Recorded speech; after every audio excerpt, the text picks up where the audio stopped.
All right, this is an episode on friendship breakups.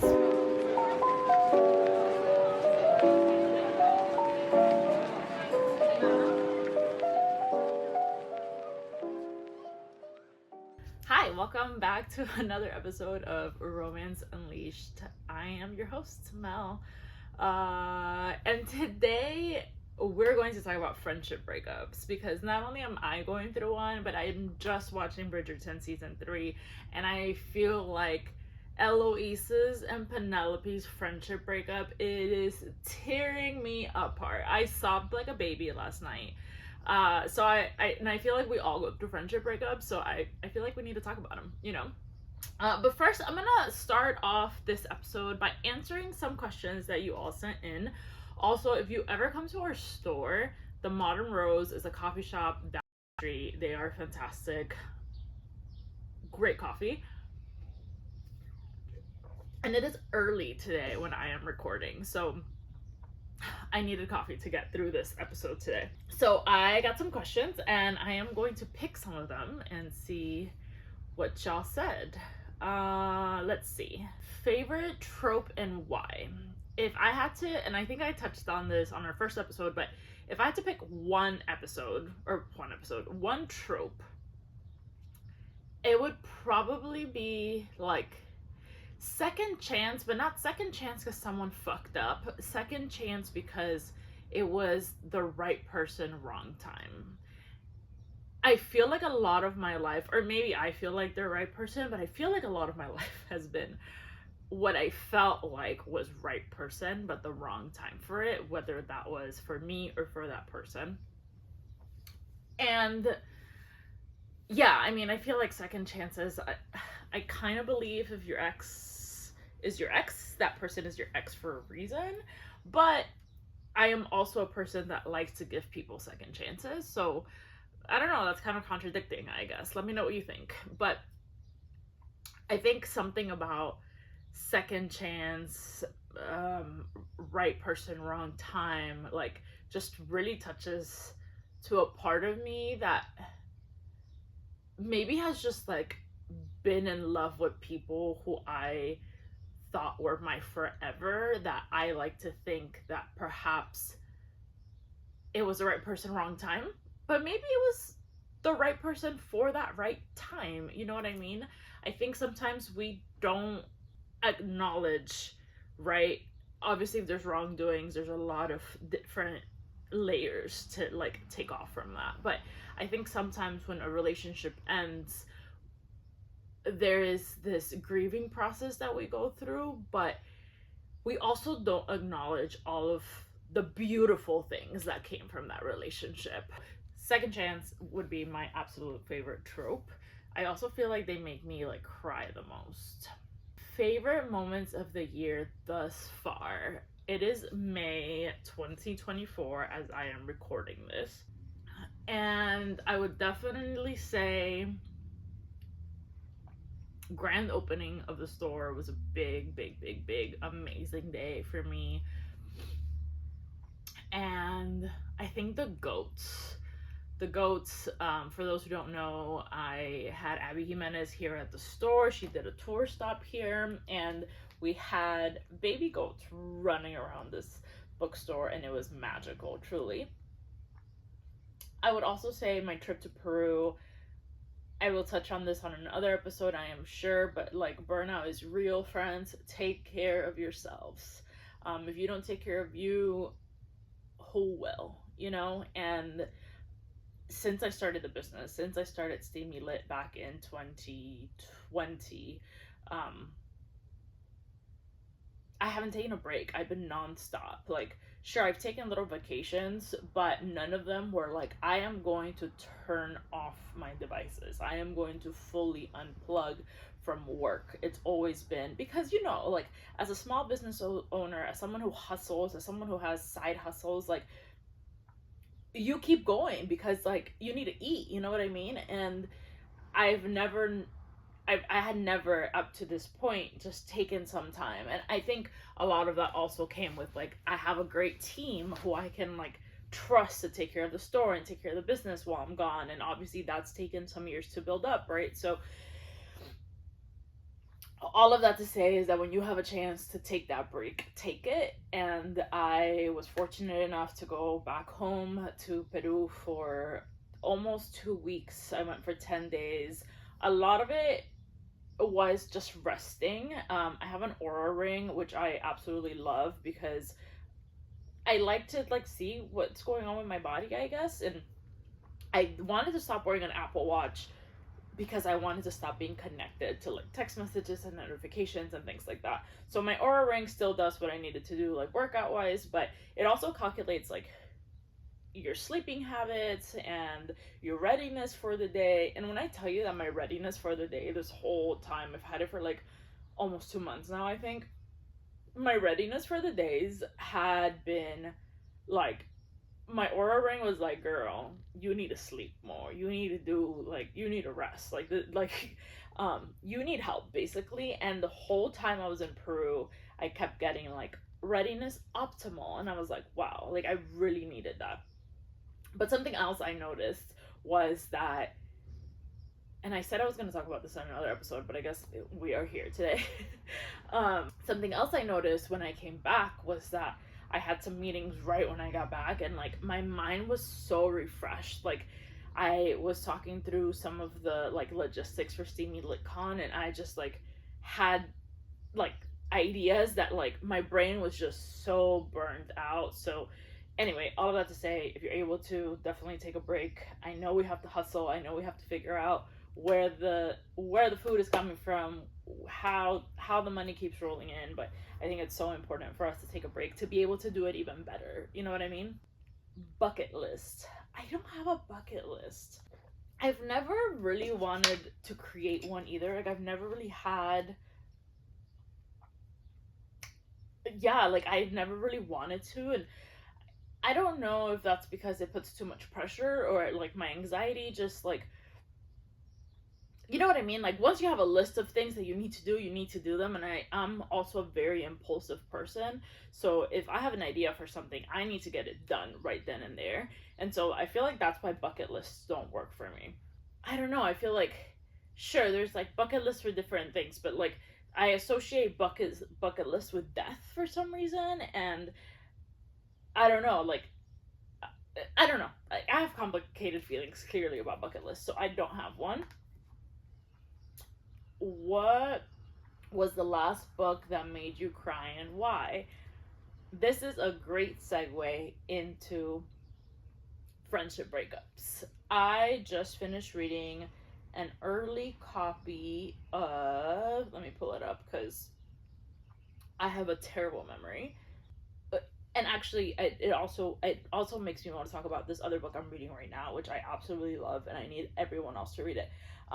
But for those who are not familiar with Raquel Vasquez Gilliland, a phenomenal author. I was introduced to her by some of her YA work, which, if you love YA, I feel like you absolutely need to read her books. How Moon Fuentes Fell in Love with the Universe is my all-time favorite YA book, because as a Latina immigrant growing up in this country, I feel like it really like,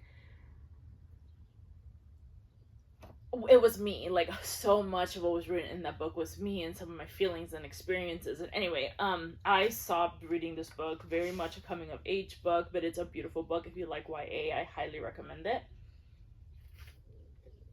So Raquel published has a series with Berkeley Romance right now, and the first book was Witch of Wild Things, which, beautiful story as well. It does have some magical realism elements to it, but it also like talks so much about like how we are connected to land and how our ancestry is connected to land. And it's something that I've been really sitting with for a long time.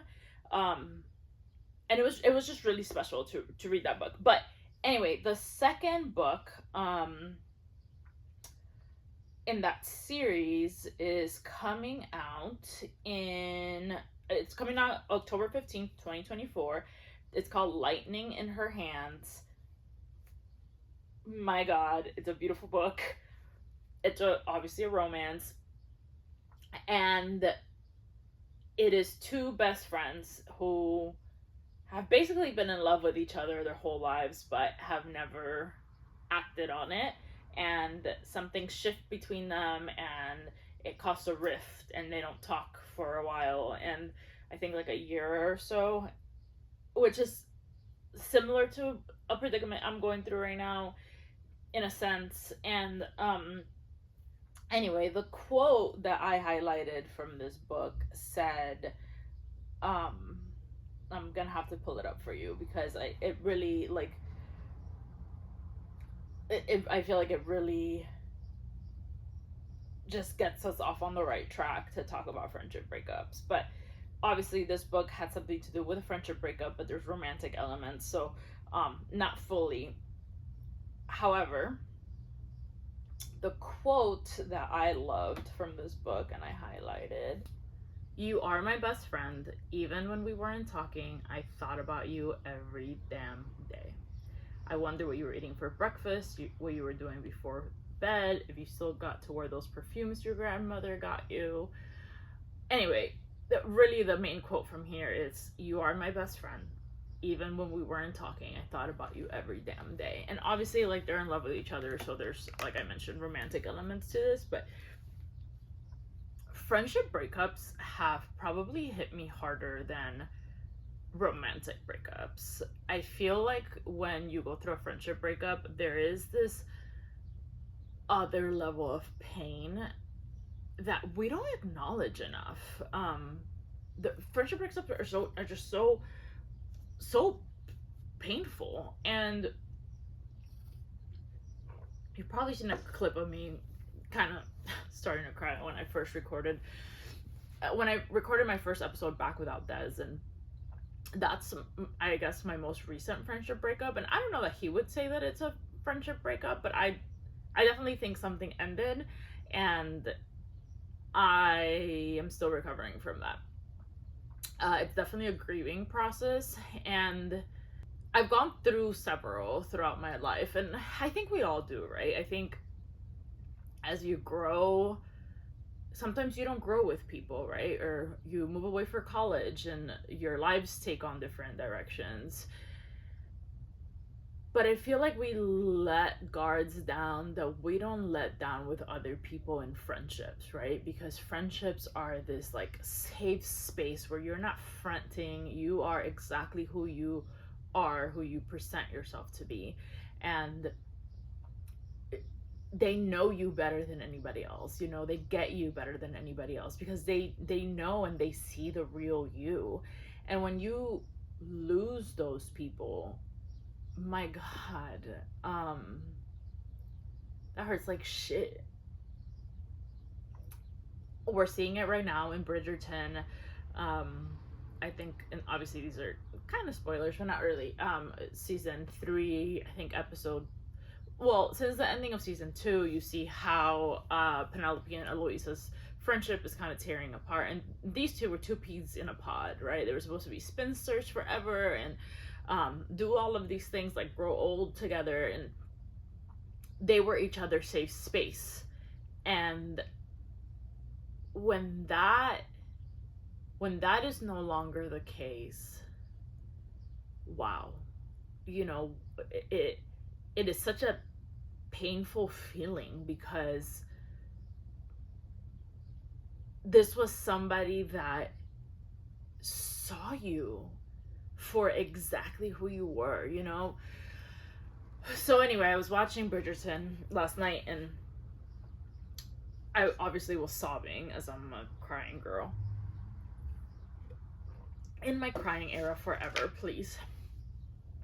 But seeing them, obviously, like, and I also feel like sometimes with friendship breakups, like sometimes it's a wrongdoing, sometimes it's not really a wrongdoing. I think in the case of Penelope and Eloise, it's complicated. And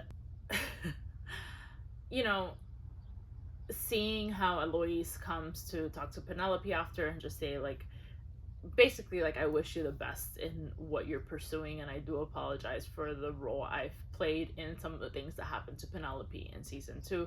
I think still speak to that love that you have for that friend, right? Like, as hurt as you are perhaps by something that they've done, there is still so much love there.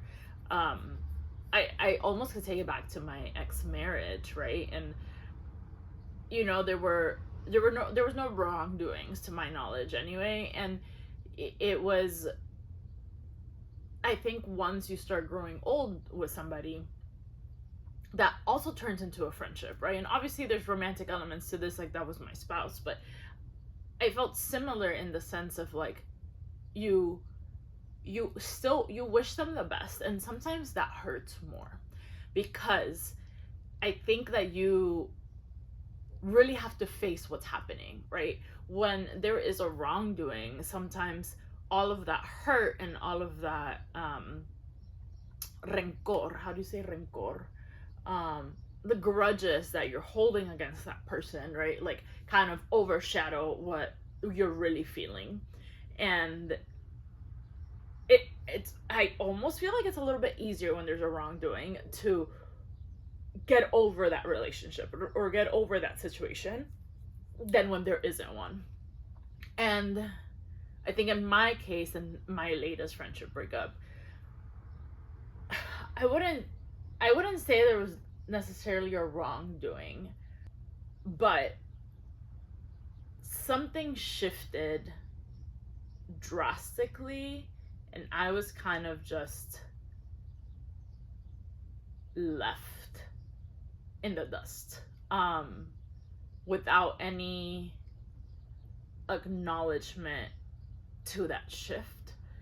And I obviously respect and love this person dearly, and you won't hear me talk bad about this person because I do love him, but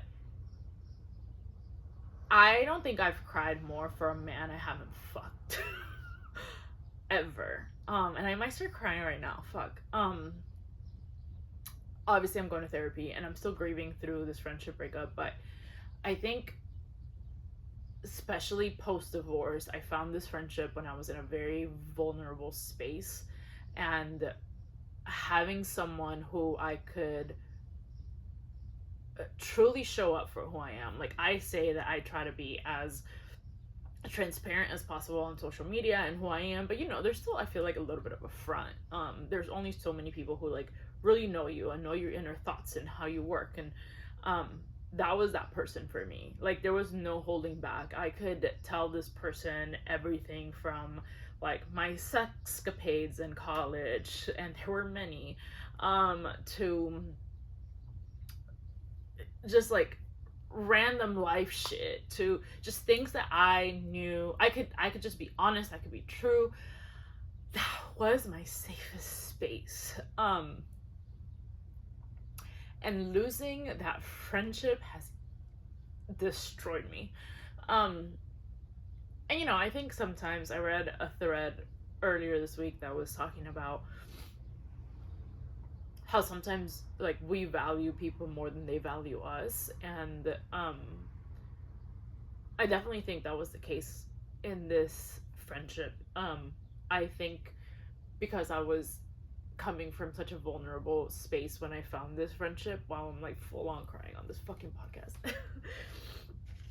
um I think I allowed myself to be everything that I haven't been able to be with anybody else for a really long time. I would say that my other best friendship before that was my friend Vanessa from like high school to college, and that was another friendship breakup that I'll talk about. But I feel like I haven't allowed myself to be that open with somebody in a really long time. Maybe I wasn't his person in that way, but he was definitely mine. And so the way that I was kind of dismissed and our friendship was kind of dismissed and talked about hurt deeply. And like my therapist said, right, you're grieving the loss of somebody who, one, provided this outlet for you, who you didn't have any walls around. Fuck. That hurt deeply. Losing that friendship has crushed me in a way that no others have. And I'm trying to work on not allowing how this has taking its course to like close me off to other people and other friendships, and the way people that show up for me or the way I show up for people. But it's hard, and a lot of me going on my trip to Peru had a lot to do with like I just needed to get away for a minute, and I needed to like ground myself again. And what better grounding than going back to the land where you were born, and your people, you know what I mean? And so being there again helped me process a lot, and it helped me really like guide me on what is what, I guess. But I was also never alone. And similar to my divorce, when I first moved back home and moved in with my mom, I was never alone. And that makes grieving really hard because you wanna pretend you're okay and you can't. And anyway, so literally Saturday morning when I got back from Peru, I woke up sobbing. And it's a process like anybody else you lose in your life. I think it's a friendship is one, you're grieving someone who is still alive, but two, you're grieving someone who was so involved in your life, who was such a like important person in your life, who you probably texted or called to share like all the little things in your life with, and you didn't have to feel any type of way about it, right? Because I feel like sometimes when we're like talking to someone in a romantic way, or like building a friendship in the romantic sense, you have all of these external thoughts of like, am I sharing too much? Do they even want to hear from me? Like, but your friends are different, right? Like with your friends, you can just show up and you can call them on your way from work, or someone does something and you're like, bitch, what? Like, this was that person for me. And I'm sure you all had your own person too that maybe you're not in your life anymore. And we have to put more importance in now. And I think we have to acknowledge more the pain that those breakups bring us, because we just don't do it enough. I feel like we place all this importance in romantic partnerships, but platonic friendship relationships are like some of the most important and the most beautiful in our life, and they really deserve the merit that they should be getting, the merit that they deserve, if that makes sense. um I mentioned another friendship breakup, which was my best friend from like high school to college. This was another person that was like, man, this person was my sister. Like, I could show up in every filthy way I could, and this was my ride or die. And or not even ride or die, it was like ride and die, because that was us, like till the end, till the fucking wheels fall off, and um I think through college we both went through a lot of things that we just weren't open enough about. I think boys got in the way, and we didn't like, it wasn't like a boy friendship breakup, right? Because those fucking suck too, I'm sure. But I think we were definitely in these like spaces in our life where like we were no longer showing up as authentically as we always had, and eventually we kind of grew apart, grew away from each other. And that was also, it really hit me when she had her first baby. And I remember clearly, like, I was out to sea, I was in the Navy, and I text her congratulating her. And I don't think I ever heard back. And I was like, wow, like my best friend, or who I thought was my best friend in the whole wide world, just had her first kid. And like, one, I'm not there. Two, I haven't heard from her. Like, I wasn't part of that part of her life, and I haven't been for a long time. um Obviously I was in the Navy, so there was like a lot of other things going on, but losing that person was also like a pivotal moment in my life. And since then, again, from then till Des, I feel like I haven't found that friendship again. And it's not to say that I don't have friends. I have plenty of beautiful, beautiful friends who ground me and love me and surround me with love. But that friendship, like that person, I haven't had that in a long time till I had Des. And so obviously losing that was really, has been really hard. how do we get over friendship breakups, right? And like, how do we allow ourselves to be close to a person again in that sense when we know the hurt to come? And I guess that's with any relationship, right? Like,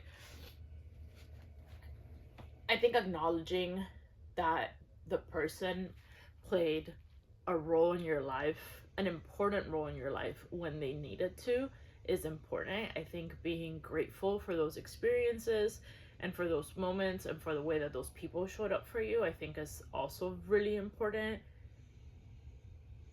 And sitting with that.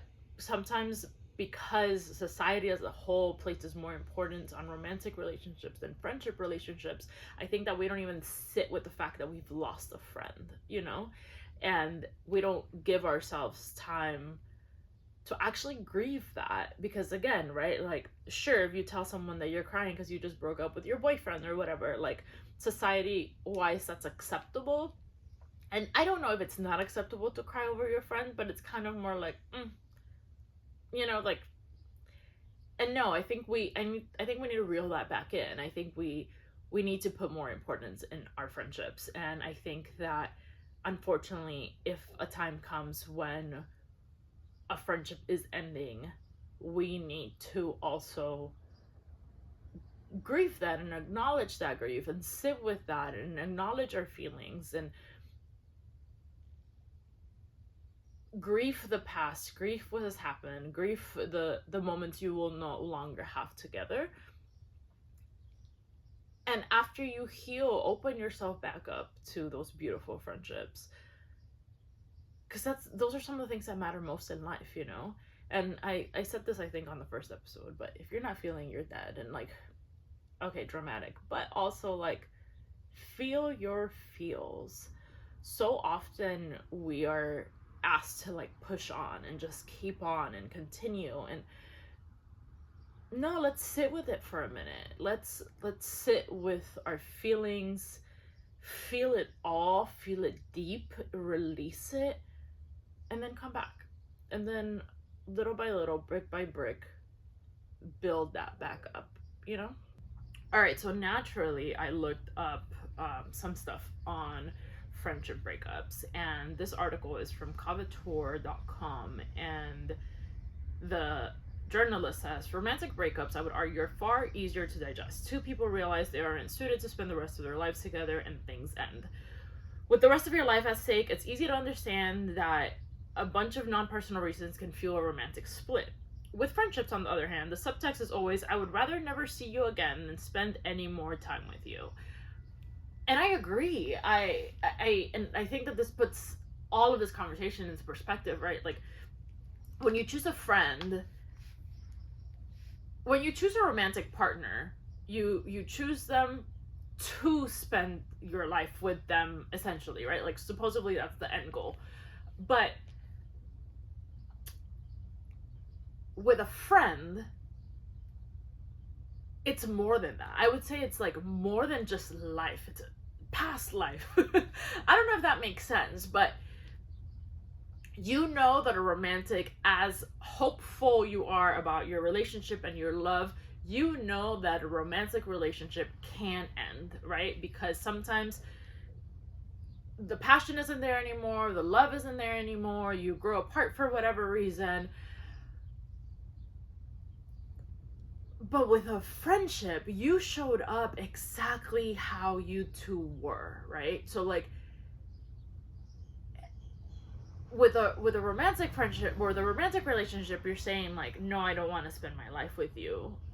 Like, we're just not suited for each other anymore. And while I guess that can be true for a friendship breakup as well, I feel like there's so much more to it, because they're saying, I need to fall back because there's no room for you in my life anymore. And fuck, that hurts, you know? Anyway, throughout the article, they interview a licensed marriage and family therapist, Jeff Yu, and he says the most common causes of this imbalance are a misunderstanding that can lead to feelings of jealousy, insecurity, or if one party starts a new friendship or relationship that changes the time spent together. Conflicts can explode that make one of them the wrongdoer, but we know it takes more than one person to start a war. friendships become, sorry, when asked how the emotional fallout compares to romantic breakups, Yu answers, friendships become loving and closer relationships at times than marital relationships. And the heartache at ending that relationship can and does feel as heartbreaking as a death or divorce.